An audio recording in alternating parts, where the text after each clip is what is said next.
Everyone is waiting for a breakthrough, but few imagine what's really happening behind the closed doors of the Vatican. Leo isn't just leading the Church, he's confronting a part of the Church itself.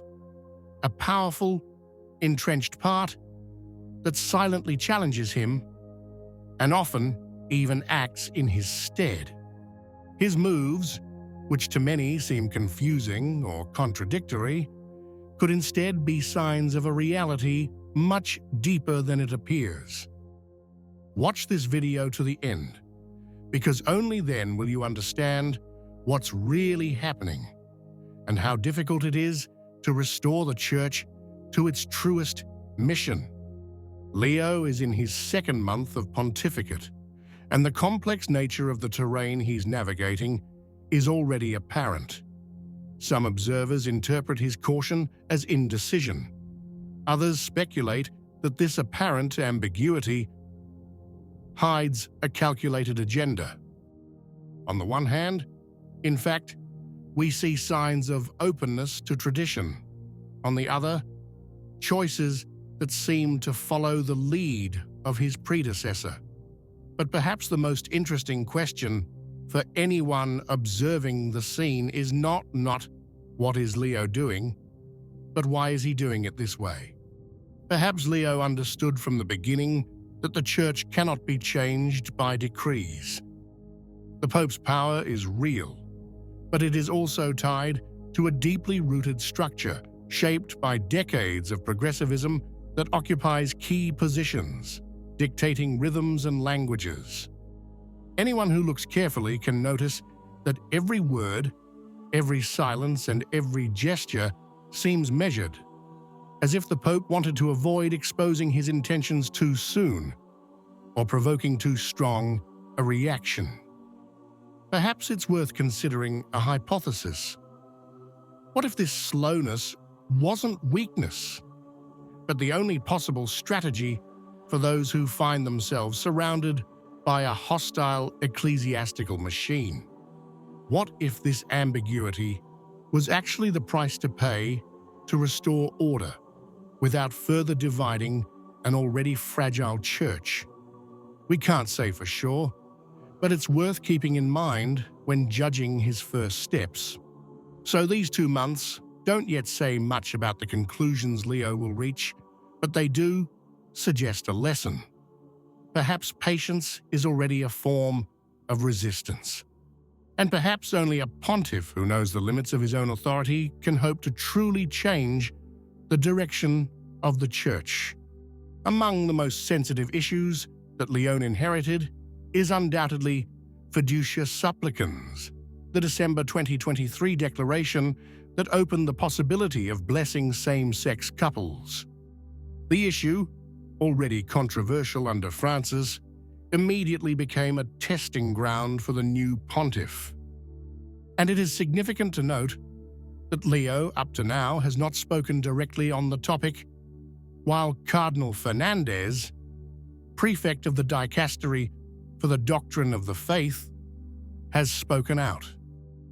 Fernandez, who according to some rumors is actually at risk and has not yet been confirmed by Leo, firmly reiterated that Fiducia Supplicans will not end up in a draw, declaring that the Pope intends neither to repeal nor modify it. A gesture that left many perplexed. Rarely in the history of the Church has a collaborator spoken so clearly on a matter that is up to the Roman Pontiff to decide. It is therefore worth suggesting a different reading. The fact that Fernandez exposed himself so early and so publicly may not be a sign of delegation on Leo's part, but rather a sign of the deep-rooted resistance the Pope was facing. A resistance that still feels strong enough to speak on behalf of the Pope without waiting for a direct word from him. Meanwhile, criticism of the declaration has not been long in coming. At the forefront is the African Episcopate, led by Cardinal Fridolin Ambongo, who calls the declaration a serious doctrinal problem and an imposition far removed from the pastoral priorities of their peoples. Ambongo called for greater collegiality and invited Leo to visit the continent soon as a sign of listening and attention. This tension reveals a deeper fracture. The Church, one and Catholic, lives in very different ways from one continent to another. In Africa, tradition and concrete attention to immediate needs prevail. In Europe and elsewhere, there are those who see these openings as a sign of mercy. Faced with all this, Leone remains silent. Another front on which Leo's pontificate is already revealing tensions is that of Traditionis Custodes, the provision issued under Francis to limit the celebration of the traditional Mass. Here too, the situation is far from straightforward. Leo hasn't lifted the restrictions, but he doesn't seem to want to apply them as harshly as he initially did. The most obvious case is that of the Diocese of Charlotte in the United States, where in recent months the traditional Mass had been transferred to a distant chapel and is scheduled to cease on July 8, 2025. Faced with strong reaction from the faithful, however, the diocese announced a postponement of the implementation of the new rules until October 2, 2025, a sign that something is changing. It is interesting to note that this is the first time under Leo that a bishop has decided to slow down the application of Traditionis Custodes rather than tighten it further. The question that can be asked is, does this slowdown reflect a direction suggested by Leo? Or is it a symptom that even the bishops faced with protests from the faithful are stalling, aware that a rigid application would risk further dividing communities? At the same time, the same caution is evident on the topic of synodality. Leo hasn't rejected it, but neither has he relaunched it with the emphasis of recent months. Some observers note that his interventions on the matter have so far been measured, as if he wanted to keep the synodal process afloat so as not to create a frontal rift, but without allowing it to become a weapon against doctrine and tradition. In both issues, traditional liturgy and synodality, one can glimpse a similar logic. Prudence, small signals, perhaps an attempt to contain without crushing, to listen to the faithful without alienating the progressive front that still occupies much of the structures. In these 2 months, even the appointments made by Leone have already sparked discussions among those who observe carefully. On the one hand, we see choices appreciated by the faithful most attached to tradition, discreet prelates, but with more solid doctrinal sensibilities, placed in key roles without fanfare. On the other hand, however, there have also been some decidedly controversial appointments. One of the most sensational was that of Cardinal Roche, a symbolic figure of liturgical restrictions and perceived as hostile to the traditional Mass.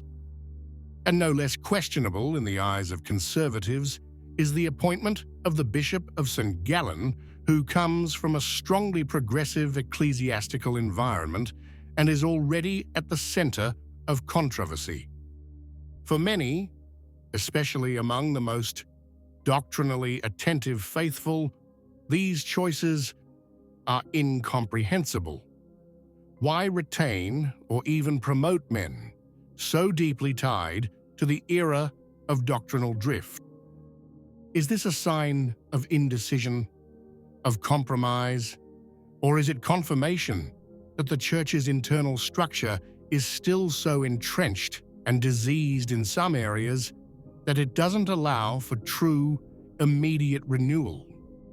And so, amid encouraging signs and disconcerting decisions, the Pope seems to be navigating a complex reality, marked by intertwined and opposing forces.